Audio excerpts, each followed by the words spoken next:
If you have an interest in horses and love learning more about horses, the horse industry, teaching, or even managing your own horse business, then you're in the right place. We would love you to join us on our mission, which is to improve the lives of horses around the world through the education of riders, handlers, and trainers. So get comfortable, listen in, and enjoy.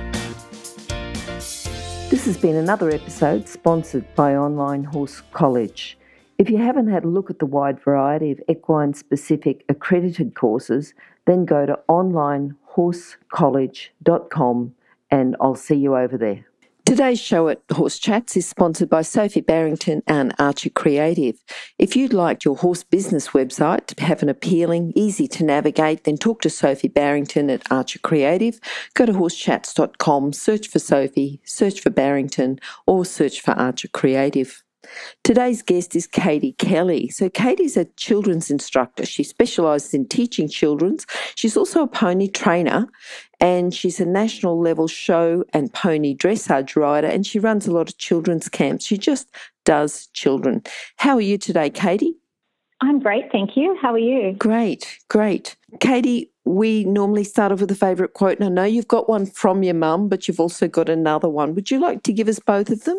Yeah, no worries. My favourite quote is, "The moment you are ready to quit is usually the moment right before success begins. Don't give up." How many times I've wanted to give up and kept going, and then, success comes at the end. Yeah.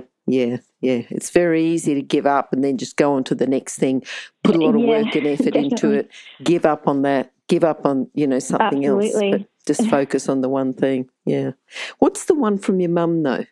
Mum always used to say to me, you wouldn't put your child in a car with a dangerous driver, so don't put them on an uneducated pony. They need to have schooling, gears, brakes and miles under their belt, which being a small, tiny adult sort of gave me the idea to work with children's ponies and then teach the children to ride the ponies safely. Yes. And I think that's good advice from your mum, because I think a lot of parents don't necessarily think along those lines, No, I don't think they understand. Yeah. Exactly. And I think it's that lack of understanding. And I think that, things like Horse Chats is to educate parents. We're about education. So it's you as a coach educating parents, Horse Chats educating parents, just to let people know that no matter how much enjoyment we get out of horses, we do have to keep them safe. We do have to have guidelines to work around.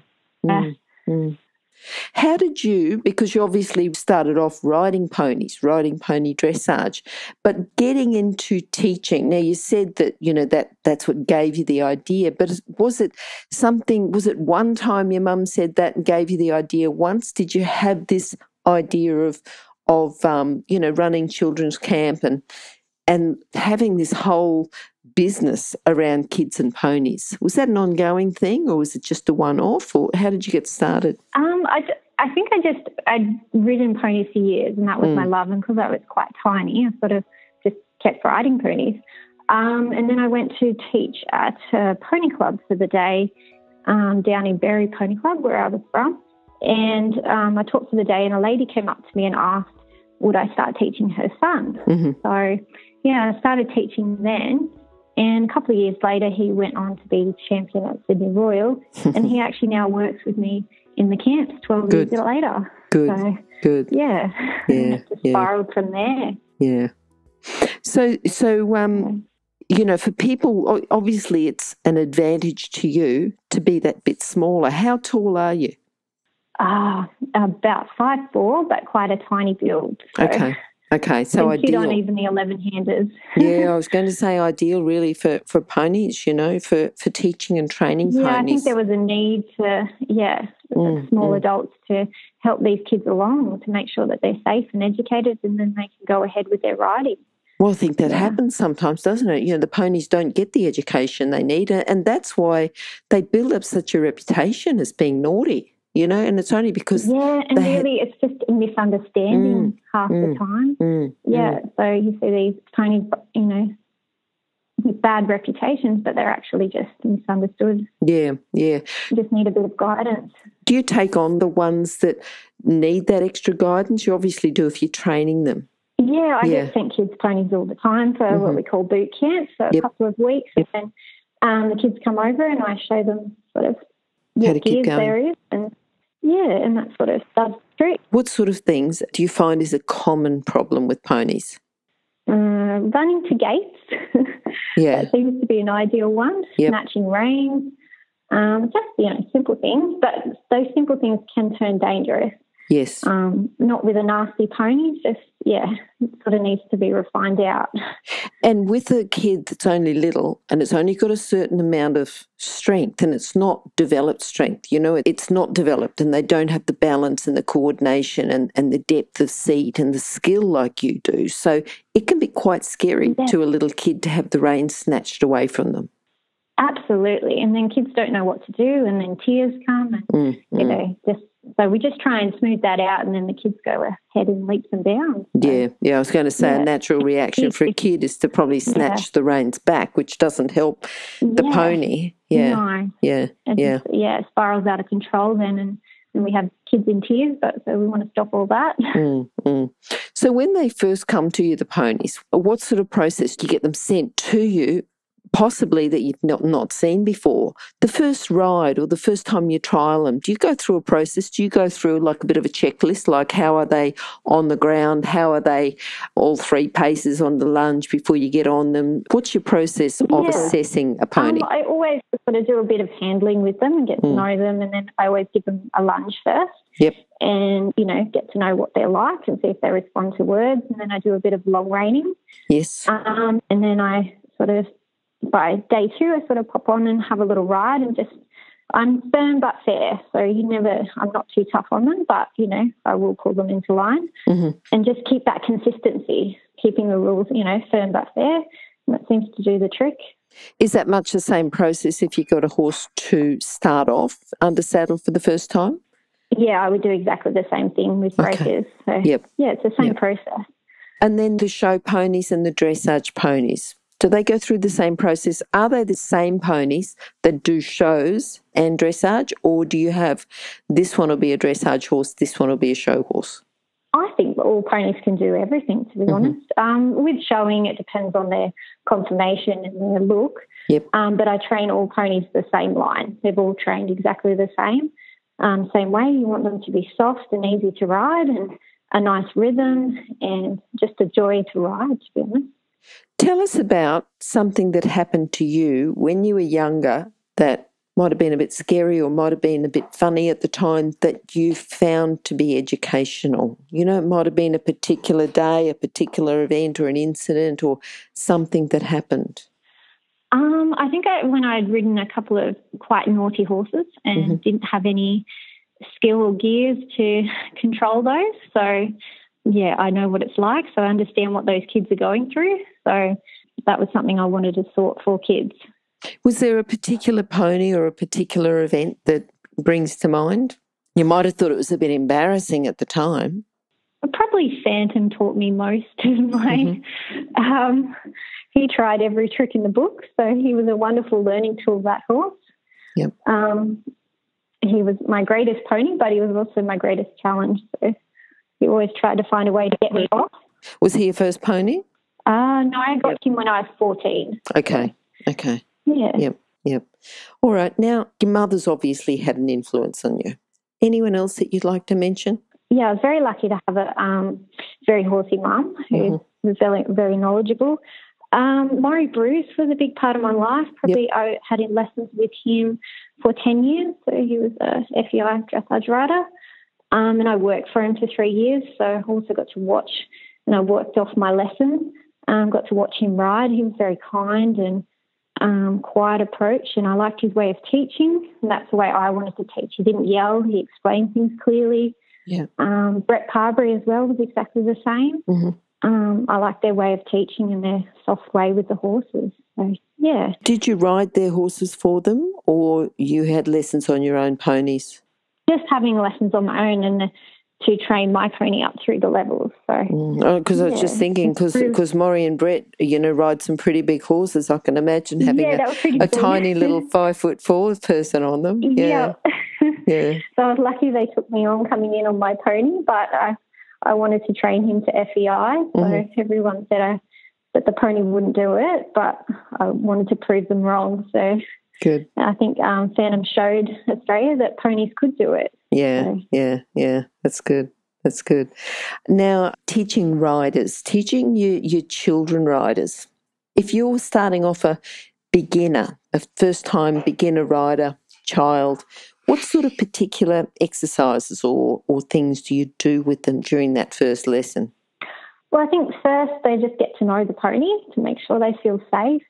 And then when they feel ready, we sort of pop off into a walk and then we work on our brakes. Okay. Priority is making sure we can stop that pony. So, and then we work on steering and just taking our time with everything, one thing at a time. Kids can't take 10 things at once. It's got to be one thing at a time, so take that, and then the next thing. Yeah, I find that really works, and just gaining that trust and feeling safe is priority. Yeah, that's something I was going to say about feeling safe. Do you have kids come in that may have ridden before and they've lost confidence? All the time, all the time. So, yeah, I love taking on kids that have lost their confidence. What brought that lack of confidence on? Usually a fall or a naughty pony so we sort of have to sort that out.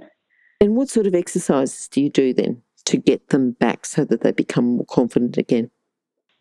Usually I would work with their pony. Okay. First, if they're coming with their pony. And the same thing as I do with beginner ride, we start way back at basics, start all over again, and I walk around with them. So I'll only be a metre away, and I will stay with them the whole time. Okay. And it quickly comes back, but you just start slowly. What about their first show? What sort of tips and what sort of exercises would you do with them? You know, they've come along, they're going well in their lessons, they seem confident enough in their lessons and they're riding well. But to take a child to their first show, that's a big deal. You know, it's like they've got all this anticipation. Very overwhelming. Yeah, and they've got all the peer pressure too from the other kids, that are already out there showing. It is overwhelming. How do you get over that? How do you help them through that experience of their first show? I think you sort of give them a checklist, make sure that they're nice and early, have a routine that you're going to do, and give yourself plenty of time to get on early and walk around. Just take it all in. Don't rush yourself. That's priority, I think. If you're rushed, it ends up a disaster. So going in early, I'd take a lot of kids to their first show. It's very exciting and very stressful at the same time for the kids, I think. Yeah. What about preparation? Because I've seen some photos of your ponies and they're beautiful, very well presented. Oh, thank you. Yeah, they look lovely. What do you do to get your ponies looking well, looking the best?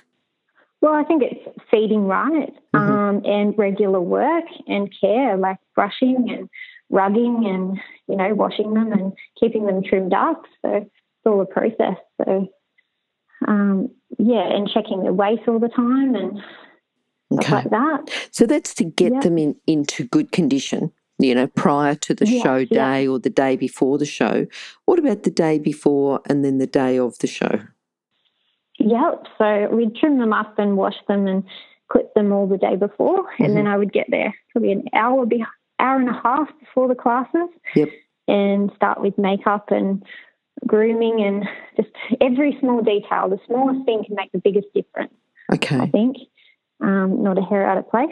Yeah. And for a pony, say, and you're going to plait up, how many plaits do you put in the mane? It depends on the horse's neck. So what suits their neck. So every horse is different. So one with a skinnier neck, you might have sort of wider plaits and bigger plaits. So you'd have more. And maybe one with a bigger neck, you'd have smaller plaits. It gives a bit of a range of numbers. Yeah, it depends on the horse. It can change. It's hard to say. So if you look at some very old English books, they'll say you've got to have 7 plaits.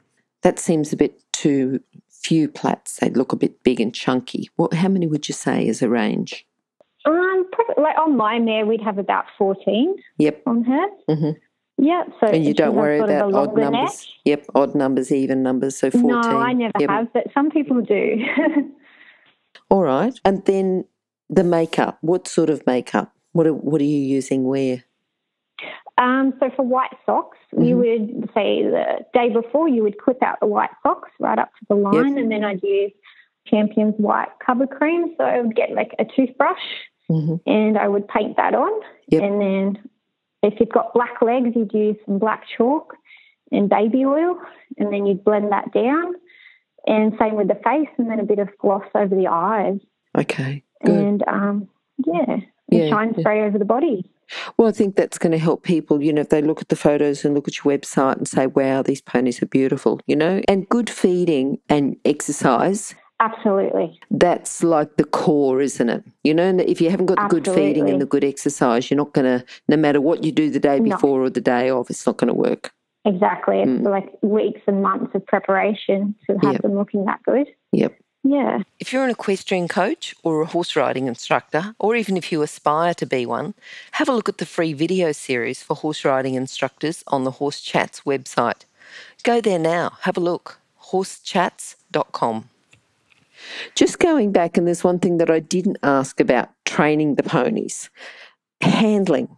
What do you find are problems, or how can ponies be a bit better to be handled?